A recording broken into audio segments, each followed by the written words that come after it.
총 1조 원 규모의 기아자동차 통상임금 소송에서 법원이 1심과 마찬가지로 근로자들의 손을 들어주었습니다. 재판부는 통상임금 지급으로 기아차의 경영상 타격은 없을 것으로 보여 이 같은 판단을 내렸다고 하는군요. 네, 과연 이번 기아차 통상임금 항소심으로 인해서 기아차의 후폭풍은 어떻게 전개될지 자세한 이야기 나눠보겠습니다. 원인사노무컨설팅 박경훈 노무사입니다. 어서 오세요. 안녕하십니까. 안녕하세요. 1심과 마찬가지로 같은 결론이 나왔습니다. 어떻게 보셨습니까?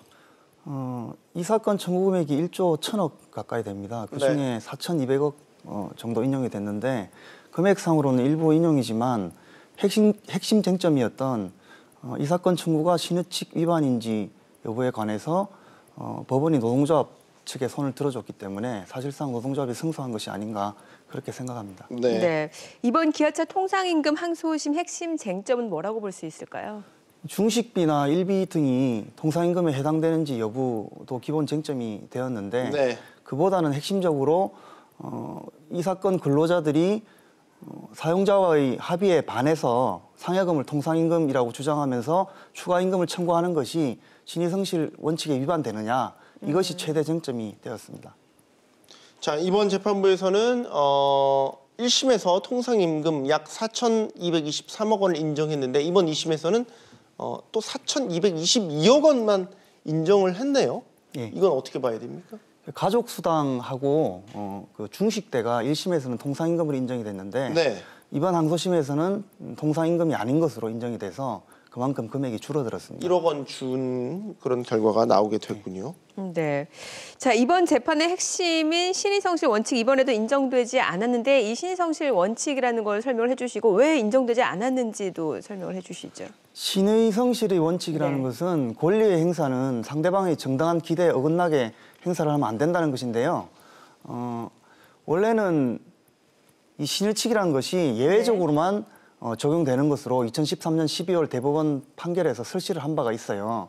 왜냐하면은 원래 이 사건 근로자들이 상여금이 통상임금에 해당되지 않는 것으로 사용자와 합의를 했는데 그 합의에 반해서 상여금이 통상임금에 해당이 된다고 해서 추가임금 청구를 한 것이거든요. 그런데 사용자가 언제나 왜 우리 합의에 반해서 추가임금 청구를 하느냐라고 해서 손쉽게 신의칙 항변으로 이 추가임금 청구를 배척할 수 있게 되면 근로기준법이라는 강행 법규를 당사자 간의 합의로 배척할 수 있는 그런 바람직하지 않은 결과가 형성이 되기 때문에 신의칙 판단은 엄격히 해야 된다. 그래서 이제 이번에 인정이 안 된 것이고요. 그러면 예외적으로 신의칙 항변이 인정되는 경우는 어떤 경우냐? 회사에서 추가임금을 지급하게 됨으로 인해서 회사의 자금 사정이 어려운 곳에서 더 나아가서 기업 경영에 중대한 어려움이 발생되거나 기업 존립이 위태롭게 되는 경우에는 근로자들에도 결국 피해가 되는 것이기 때문에 이 경우에는 근로자들의 추가임금 청구는 사용자의 정당한 기대에 어긋나는 것으로서 신의칙 위반이다 이런 판단이 된다는 것이죠. 제기에서 우려하는 거는 경영상의 어려움을 법원이 판단하는 것 자체가 문제가 있다라고 보는 시각도 있더라고요. 여기에 대해서 어떤 견해십니까? 그렇게 생각할 수는 있겠습니다만 당사자 간의 주장이 엇갈리는 어떤 법률 분쟁에 대해서 결과적으로는 법원이 최종적인 판단을 할 수밖에 없는 것이고 재판 과정에서 어떤 법률의 해석이나 사실관계 인정은 법원의 정권이기 때문에 현행 재판 구조상은 불가피한 일입니다. 그렇군요. 자, 그런데 결과적으로 이제 사측 입장에서는 인건비 부담으로 이어질 거고 그러면은 이제 고용 축소로 이어질 수도 있다라는 우려도 나오고 있는 상황이고 이게 또 타이밍적으로 맞물려서 사실 기아차가 면접 절차까지 이제 진행 중이던 생산직 근로자 채용을 지금 전격 중단했단 말이죠. 이 부분은 어떻게 받아들이면 되겠습니까? 이번 항소심에서도 근로자들의 요구가 과도하다는 지적이 있다는 것을 수긍을 했습니다. 그래서 추가임금을 지급을 하게 되면 연구개발이나 투자에 어려움이 있을 수 있지만 그런 것만을 이유로 근로자들이 근로기준법에 따라서 당연히 받을 수 있는 임금을 지급하지 않을 수 있다고 판단할 수는 없다. 이제 이런 것이 법원 판결의 요지거든요. 그래서 기아자동차에서 분명히 인건비 부담이 있겠지만 이 부분은 좀 별개로 생각해야 될 문제가 아닌가. 그리고 채용 절차가 중단된 것은 뭐 내부적인 사안이라서 정확히 알 수는 없습니다. 그러나 아마도 기아차가 이번 판결로 인해서 재정적인 부담을 많이 안게 될 것은 사실인 것 같습니다. 상여금이 앞으로 통상임금으로 인정하게 된다면 임금 차이가 어떻게 바뀔 거라고 보십니까? 이 상여금이 통상임금에 해당되지 않는다는 것은 2013년 대법원 판결 이후로는 명확해진 것이고요. 다만 노사합의에 반하는 추가임금 청구가 신의칙 위반인지가 쟁점이 계속되고 있는데 이번에도 신의칙 위반이 아니라고 판단이 됐기 때문에 어떤 형태로든 이 상여금을 폐지하거나 임금 체계를 개편하는 작업이 있어야 될 것 같고요. 기아차 노사 간에 작년부터 통상임금 특별위원회 라는 회의를 만들어서 여러 차례 회의를 한 것으로 알고 있습니다.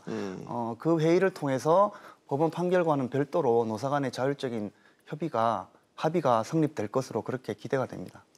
이번 기아차 통상임금 소송 아무래도 다른 기업들 유사한 소송들에 미치는 영향이 상당히 클 것이다라는 전망이 나오고 있으세요. 어떤 견해십니까?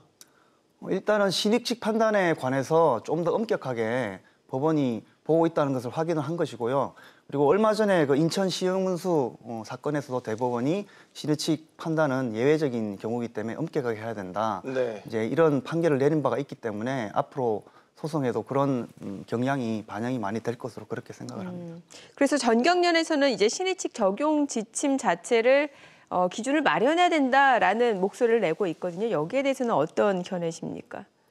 근로자들이 노사합의에 반하는 추가임금 청구를 한 사건에서 이제 주로 통상임금 사건이라고 하는데요.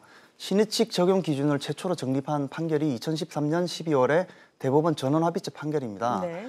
그런데 그 판결 이전에는 상여금이 통상임금에 해당되는지 여부에 관해서 상당한 다툼이 있었습니다. 그래서 사용자가 정당한 기대를 가질 수 있는 여지가 있었지만 그 판결 이후에는 상여금이 통상임금에 해당되지 않는다는 사실이 명백해졌기 때문에 사용자의 신뢰가 없다는 것이거든요. 그래서 2013년 12월 이후에 어떤 임금에 대해서는 신의칙 적용 요지가 없기 때문에 이 지침을 만들더라도 적용 범위가 크게 넓지 않다. 그런 문제가 있고요. 그리고 이 지침이란 것이 결과적으로 고용노동부의 어떤 지도 지침 형태로 나올 것인데 이것으로 인해서 분쟁을 종국적으로 해결할 수 있느냐 이런 측면을 봤을 때는 조금 이런 주장은 검토해볼 여지가 좀 있다 그렇게 생각을 합니다. 알겠습니다. 기아차 통상임금 2심 결과를 놓고 알아봤습니다. 원인사 노무컨설팅 박경훈 노무사였습니다. 고맙습니다. 잘 들었습니다.